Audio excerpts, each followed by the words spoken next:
welcome to all of you once again.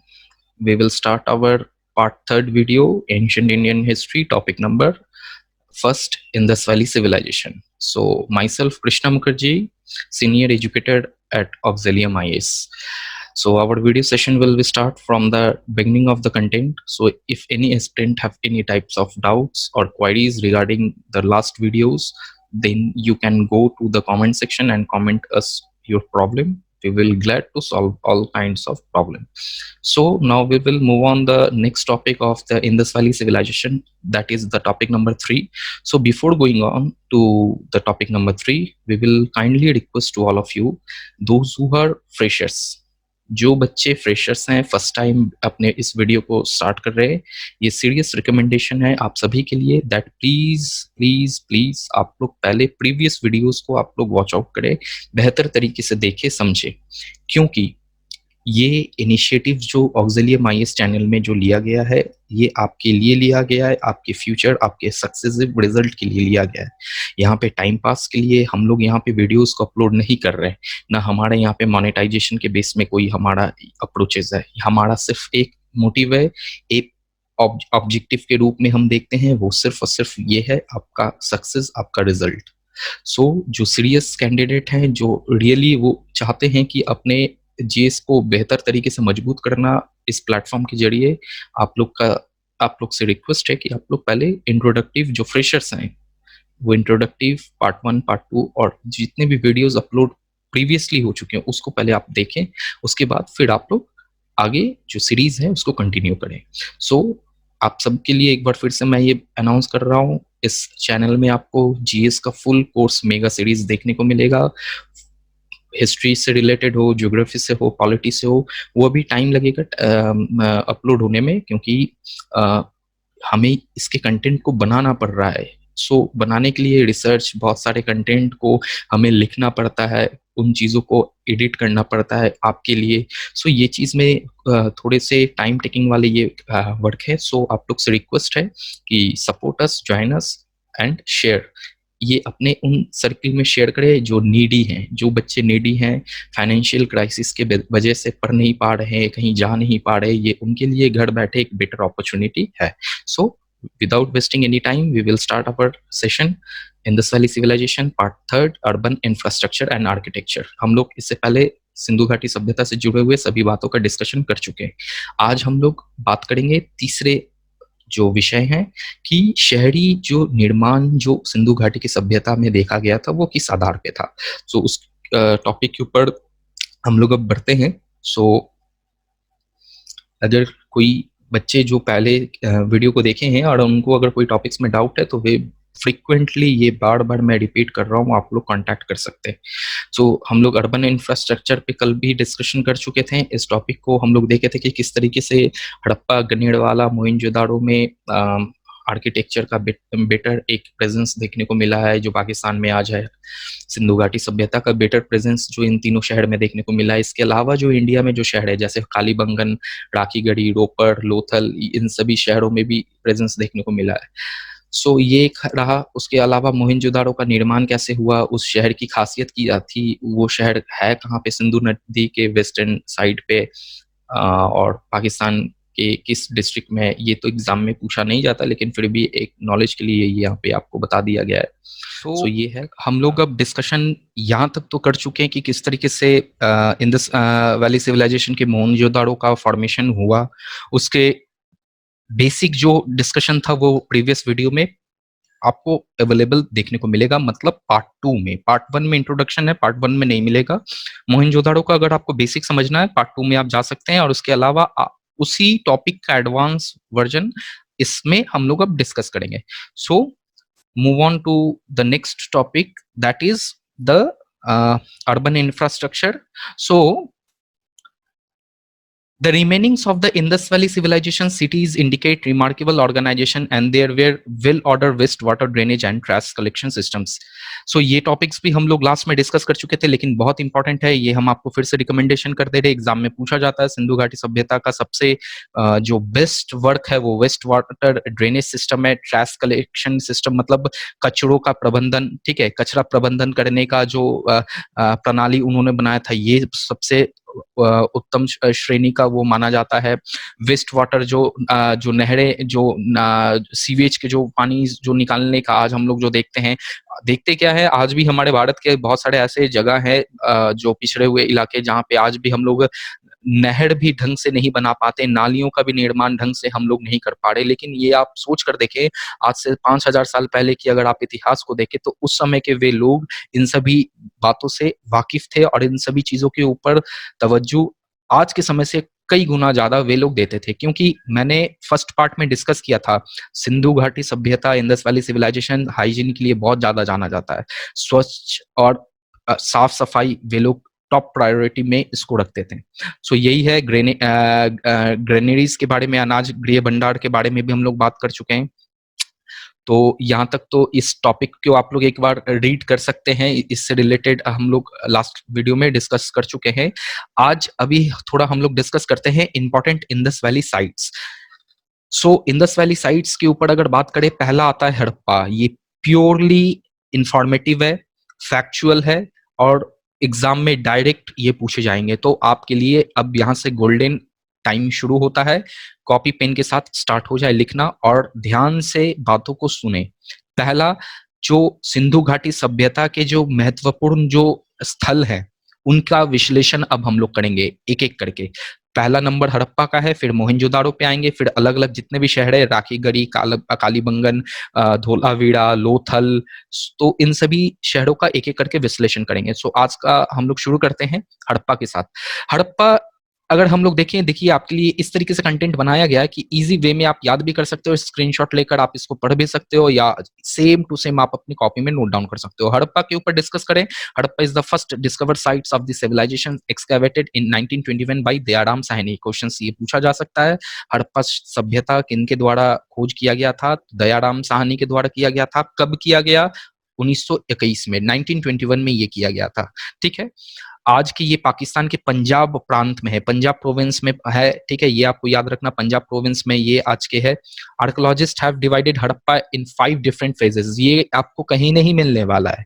ये एक बहुत इंपॉर्टेंट फैक्ट्स को यहाँ पे मैं मतलब यहाँ पे इसको जोड़ा हूँ और ये टॉपिक बहुत इंटीरियर में आप जाओगे और मेंस के बहुत सारे एग्जाम में ये क्वेश्चंस उठाकर पूछते हैं कि हड़प्पा के जो पूरे फेज हैं वो कितने फेज में हैं और अगर अलग अलग फेज में तो उनके नाम क्या, फीचर्स क्या है। सो यहाँ पे देखें, जो पुरातात्विक जो हैं उन्होंने हड़प्पा के पूरे कालखंड को, हड़प्पन पीरियड को 5 पार्ट में उन्होंने डिवाइड किया है। ठीक है, जो कि रावी, आज का जो रावी नदी है, ठीक है, आज के रावी नदी के पुराना जो जो बहाव स्थल था उस जगह पे जो पाया गया है। सो पुराने जो रावी नदी का जो बहाव जो स्थल था उस जगह पे जो हड़प्पा नदी, हड़प्पा, माफ कीजिएगा, हड़प्पा जो सभ्यता जो स्थापित हुई थी उस जगह की बात हो रही है। आज तो ये रावी नदी का जो बहाव है वो मुख्य जो भूमि है हड़प्पा से वो बहुत मतलब फासला वो दूर तय कर चुका है। तो नदी तो आज खैर उस जगह पे अभी है नहीं। तो रावी नदी के आधार पे हड़प्पा का निर्माण हुआ और उसी नदी के आधार पे इसका 5 विभाजन किया गया है पुरातात्विक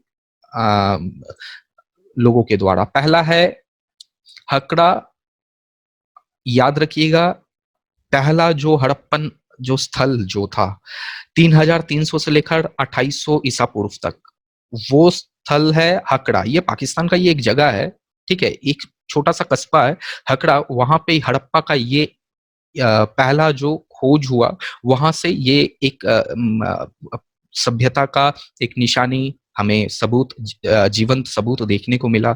वहां से भी बहुत सारे वस्तु वहां से खोज कर निकाले गए। हकड़ा सबसे पहले स्थापित हुआ था 3300 से लेकर 2800 तक।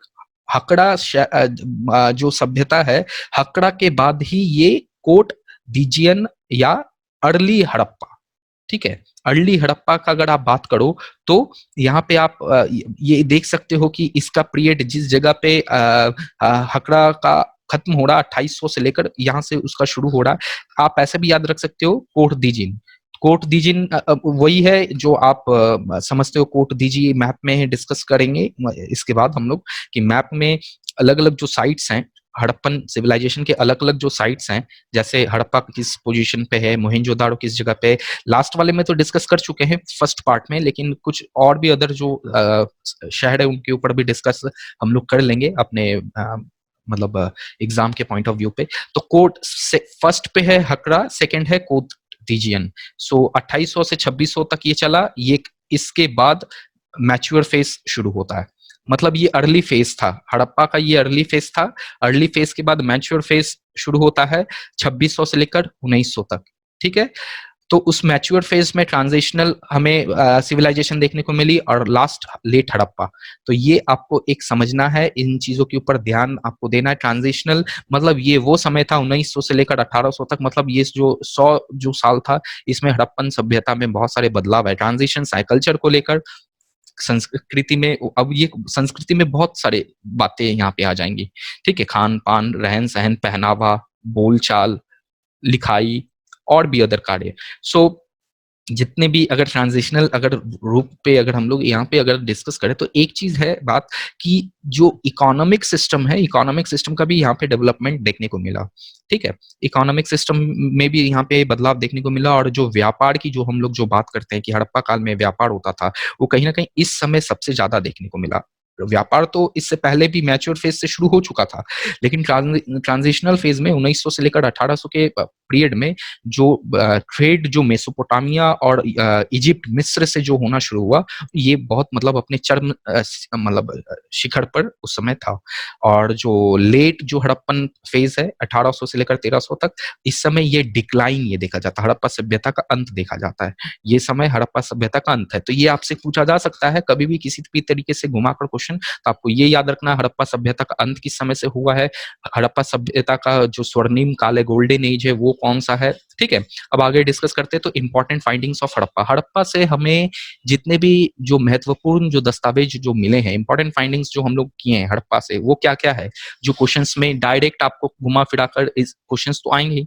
सो आप एग्जाम में उसको कैसे डील करोगे, नोट डाउन करना शुरू करो आप लोग। The important materials finding at Harappa include pottery, मट्टी के बने हुए, चिकनी मट्टी के बने हुए बहुत विभिन्न तरीके के जो साजो सामान जो मिले हैं।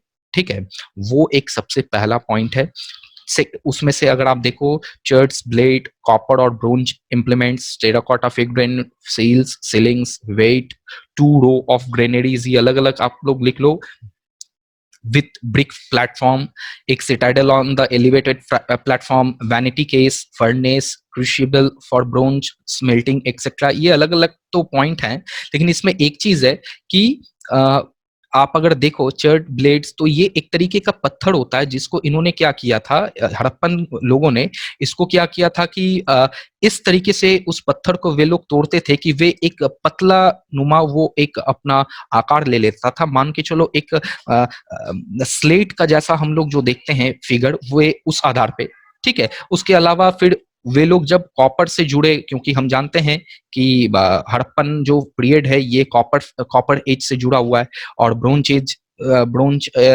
एज में ये पूरा अपना डेवलपमेंट हुआ। तो क्वेश्चन ये पूछ सकता है बहुत बार कि हड़प्पन जो सिविलाइजेशन है ये कौन से एज में है। तो ये आप लोग याद रखिए, हड़प्पन पीरियड ब्रोंज एज में था। ब्रोंज एज इसे माना जाता है।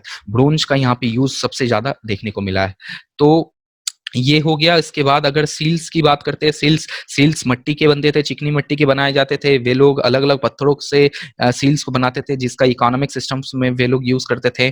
जहां तक बात रहा वेट का, तो वे लोग वेट बाट जो होता है, जो आज हम लोग देखते हैं, जो किराने के दुकान में जो पहले यूज होते थे, आज तो इलेक्ट्रॉनिक्स वाले सब आ चुके हैं सिस्टम्स। लेकिन वेट की जो बात करते हैं, ये कहीं ना कहीं इसी जगह से एक शुरुआत होती है। इसके भी हमें जो एक एविडेंस है ये खुदाई में मिले हैं। सो ये है ग्रेनेरीज, भंडार गृह जो है, अनाज के भंडार गृह, वे भी मिले हैं मोहनजोदाड़ो से। जो एक ऊंचे ईंटे के जो एक प्लेटफॉर्म है उसमें दिखे हैं। सो ये एक इम्पॉर्टेंट है। सिटाइडल जो दुर्ग है, दुर्ग शहर, हड़प्पा से हमें दुर्ग की भी बात पता चली कि किस तरीके से एडमिनिस्ट्रेटिव जो कंट्रोल होता था वे शहर से थोड़ा-सा ऊँचाई पे टीले के ऊपर बनाया गया था, दुर्ग के ऊपर बनाया गया था एडमिनिस्ट्रेटिव सेंटर, उसे सिटाडेल कहा गया था। एलिवेटेड प्लेटफ़ॉर्म मतलब ऊँचाई पे। वैनिटी केस मिला है, जो महिलाएँ जो थी, जो अपने आभूषण या अलग-अलग जो वस्तुएँ हैं डेली बेसिस के, तो वो वे लोग जो आज जो हम लोग वैनिटी केसेस देखते हैं, वो भी उस समय हमें देखने को मिले हैं। फर्नेस जो भट्टी जो जिसमें अलग-अलग ईंटें पकाए जाते थे, शहर के अलग-अलग कार्य के निर्माण के लिए, अलग वस्तु बनाने के लिए, मट्टी के मटके, बर्तन, खिलौने, उन सभी के लिए फर्नेस के भी हमें सबूत मिले हैं। और ब्रोंज के पिघले हुए बहुत सारे ऐसे बने हुए वस्तु मिले, जैसे आईना और ब्रोंज के आपको टूल्स मिले हैं। सबसे इम्पोर्टेंट है, ब्रोंज के बने हुए बहुत सारे टूल्स मिले हैं, जो सबसे एक इम्पोर्टेंट फैक्ट है। हड़प्पा, अब सेकंड पॉइंट में देखें तो Harappa is the only site which yield the evidence of coffin burial. यहाँ पे ये क्वेश्चंस आपसे किसी भी एग्जाम में ये पूछा जा सकता है कि सिंधु घाटी सभ्यता में कौन से शहर में, सिंधु घाटी सभ्यता के कौन से शहर में कॉफिन के आधार पे जो दाह संस्कार किया जाता था, मतलब दाह संस्कार जो किया जाता था वे लकड़ी के बने कॉफिन में किया जाता था उन लोगों का। तो ये कौन से शहर में इसके हमें सबूत मिले? तो यहाँ पे आपको समझना है, क्वेश्चन फंसाने के लिए हम लोग ज्यादा हड़प्पा मोहनजोदाड़ो का नाम सुनते हैं, तो इस तरीके से 3-4 नाम आपको दे देंगे। तो आपको ये इजी नाम है, याद करना है कि हड़प्पा से ये सबूत मिला कि हड़प्पा में कॉफिन ब्यूरियल का एविडेंस हमें देखने को मिला है, और वो आज भी वहां के म्यूजियम में रखा हुआ है। एक copper block cart is another notable finding. जो लकड़ी के जो बैलगाड़ी जो होते हैं वो भी मिले हैं खुदाई में। तो ये हड़प्पा का बेसिक है, ये इसमें ज्यादा आपको मेहनत करने का जरूरत नहीं है। मोहिंजोदारो पे आते हैं। मोहिंजोदारो जो शहर है, मोहिंजोदारो का मतलब होता है मुर्दों का टीला, माउंड ऑफ डेड, मतलब मुर्दों का टीला। जब मोहिंजोदारो की खुदाई हुई तो उसमें से बहुत सारे अस्थियां निकले, मानव अस्थियां निकले।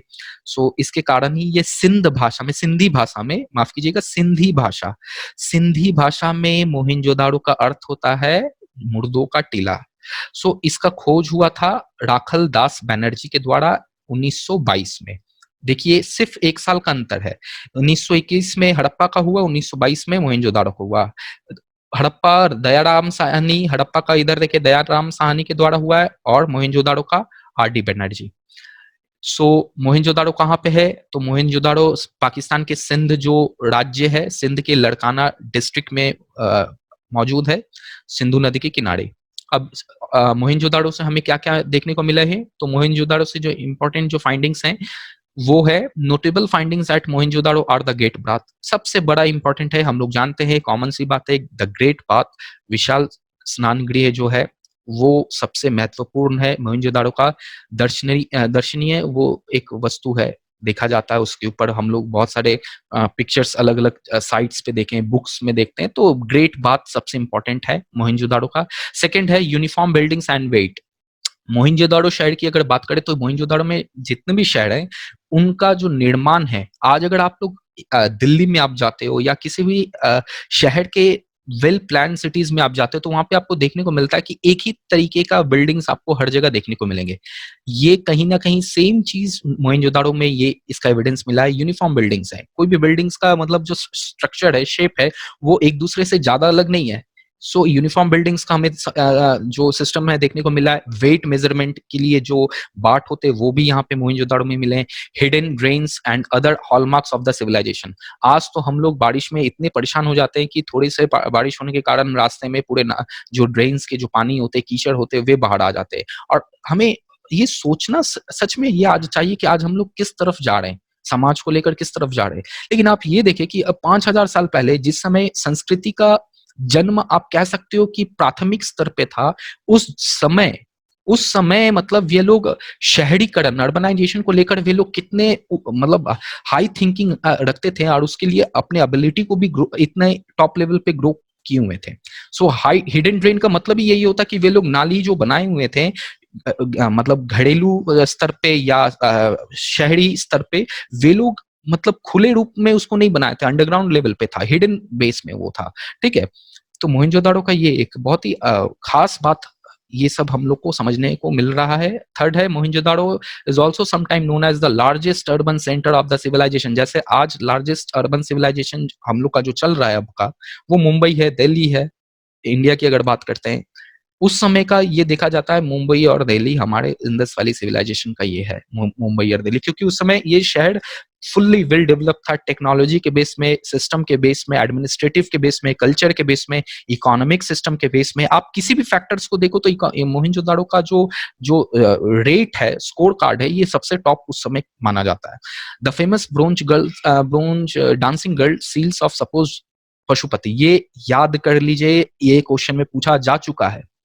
ये पसंदीदा ये टॉपिक है, बहुत बार क्वेश्चंस ये पूछा जाता है, स्पेशली लो सी और डी लेवल में तो ये क्वेश्चंस बहुत ज्यादा पूछे गए हैं कि मोहनजोदाड़ो के सिंधु घाटी के किस सभ्यता से जो ब्रोंज डांसिंग गर्ल का जो स्टैचू है वो मिला, या तो पशुपति का सील, पशुपति की मोहर, ये कहाँ मिला।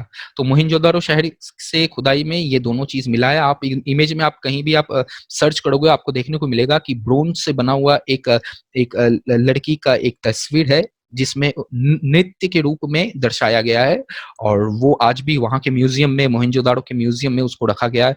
और सेकंड है पशुपति का। पशुपति जो है वो सील है।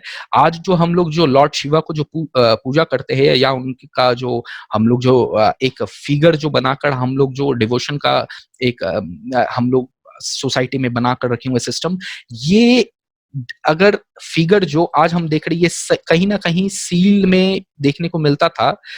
क्योंकि जब हम लोग इंटरनेट में सर्च करते हैं तो उसमें देखने को मिलता है कि एक ह्यूमन फिगर है जो मेडिटेशन की मुद्रा में बैठा हुआ है, और वो जो एक स्ट्रक्चर होता है, ठीक है, स्ट्रक्चर में आप देखो तो उसमें